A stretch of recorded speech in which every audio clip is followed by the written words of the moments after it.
façon, ton repas est gratuit. Après la résurrection. Au moins, ton voyage est amorti. Ah bien. Et attention, hein. Faut faire attention. Attention, hop. Ok. Ouais, mais... Bokertov. Ah bon, on doit... Ah, voilà.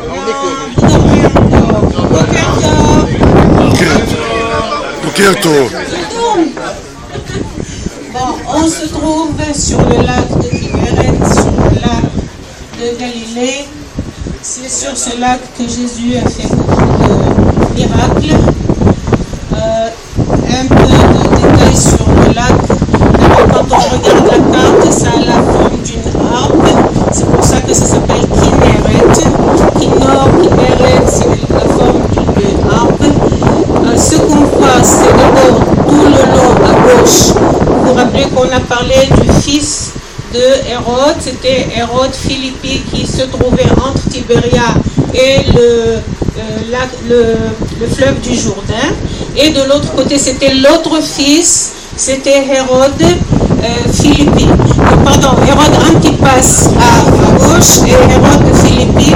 On ne voit pas maintenant le plateau du Golan parce que c'est brumeux, mais ça se trouve à ma droite, c'est-à-dire à votre gauche. Ok? Alors, si on continue avec le bateau jusqu'en haut, c'est-à-dire jusqu'au nord, on serait arrivé au fleuve, au Jourdain. On l'a traversé hier, hein? Vous l'avez vu hier quand on a traversé le pont.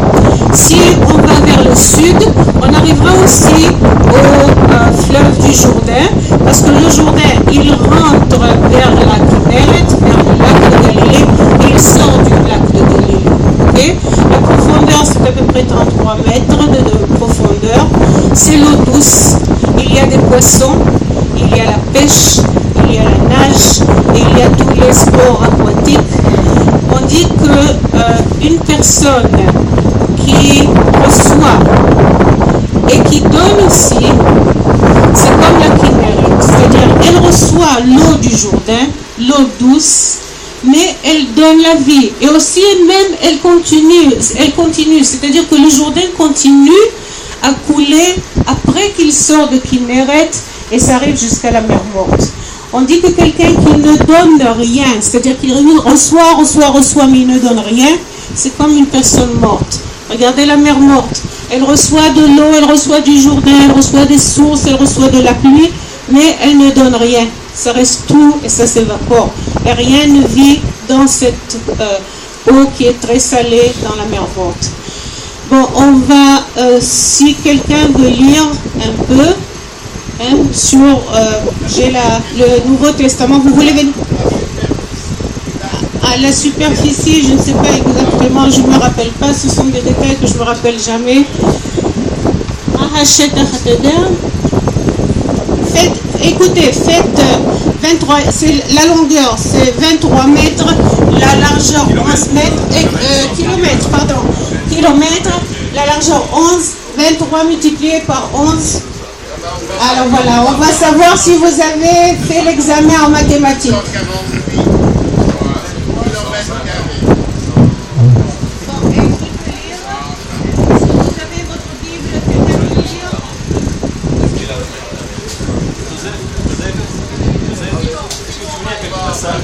Est-ce que quelqu'un veut lire des passages du Nouveau Testament? Luc 3, Luc 8, comme vous voulez. Vous avez? Eh bien, je l'ai ici. Hein. Luc 3. Attendez. Jean 21, c'est pareil.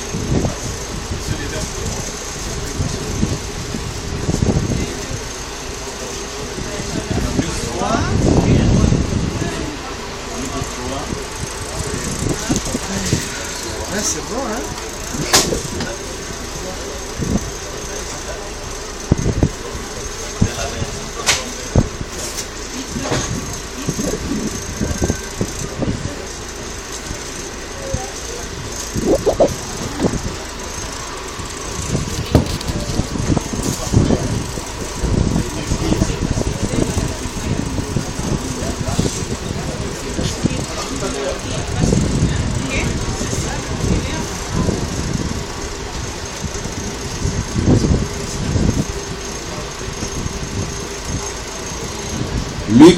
8, pardon. Il y a du vent. À partir du verset 22 jusqu'à 25. Un jour, Jésus monta dans une barque avec ses disciples. Il leur dit, passons de l'autre côté du lac. Et ils partirent. Pendant qu'ils naviguaient, Jésus s'endormit. Un tourbillon fondit sur le lac. La barque se remplissait d'eau et ils étaient en péril. Ils s'approchèrent et le réveillèrent en disant, Maître, Maître, nous périssons. S'étant réveillé, il menaça le vent et les flots qui s'apaisèrent. Et le calme revint. Puis, il leur dit, où est votre foi?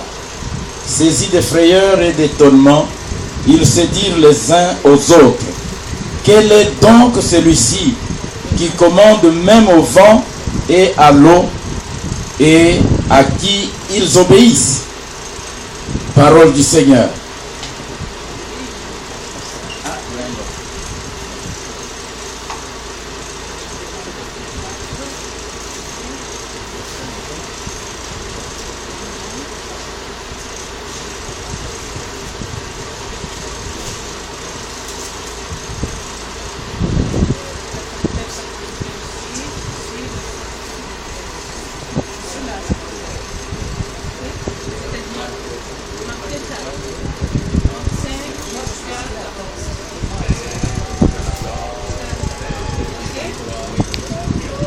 Encore un autre passage.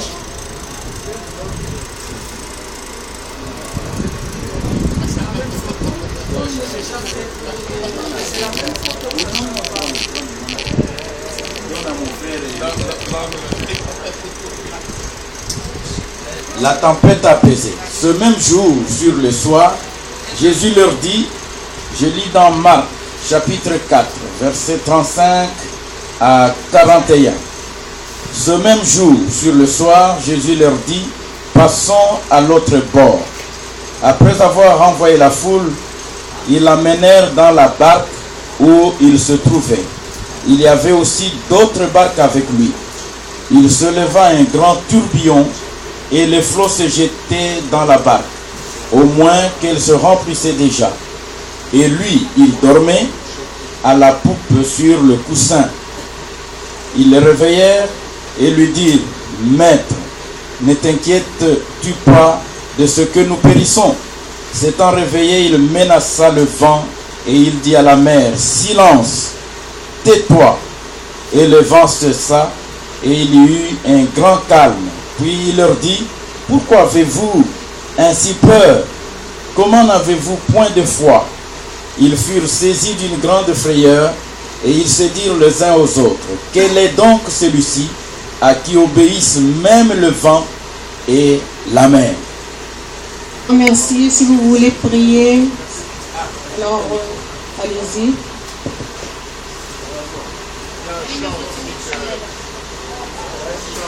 On peut chanter, on peut chanter. Bien sûr, allez-y. Un chant, oui, on prie d'abord.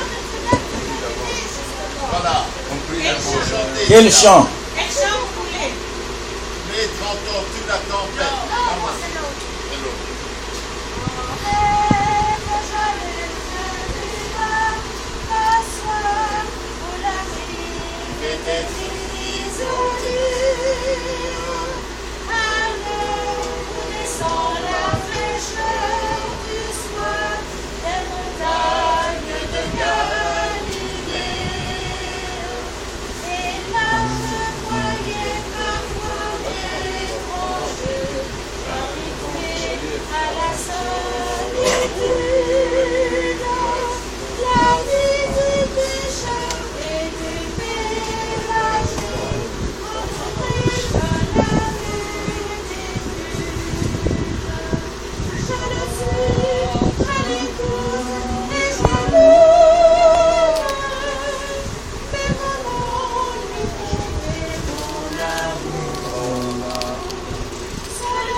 Applaudissons les Seigneur. Merci.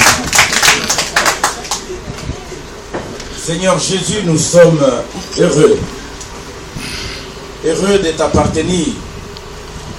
Heureux d'être là, Seigneur. Dans ce lieu merveilleux où nous contemplons ta grandeur. Dieu créateur du ciel et de la terre. Dieu d'Abraham, d'Isaac et de Jacob et Israël. Nous bénissons ton nom et nous t'élèvons, nous t'adorons, nous te louons. Et nous t'exprimons toute notre gratitude. Et reçois l'expression de nos actions de grâce encore ce matin où nous nous trouvons dans la barque. Et nous sommes en train de naviguer, Seigneur. Oh Jésus, tu as été avec tes disciples. Et nous sommes là, Seigneur. Souviens-toi de nous et souviens-toi d'Israël, Seigneur. Reçois honneur et gloire. Et que ta bénédiction nous accompagne toujours. Et que nos regards soient toujours fixés sur toi. Nous croyons que c'est toi qui as l'autorité sur la nature, sur le vent, le flot et même la mer. Tu dis tais-toi et ils obéissent. Seigneur, merci. Souverainement élevé en gloire et en autorité au nom de Jésus. Amen.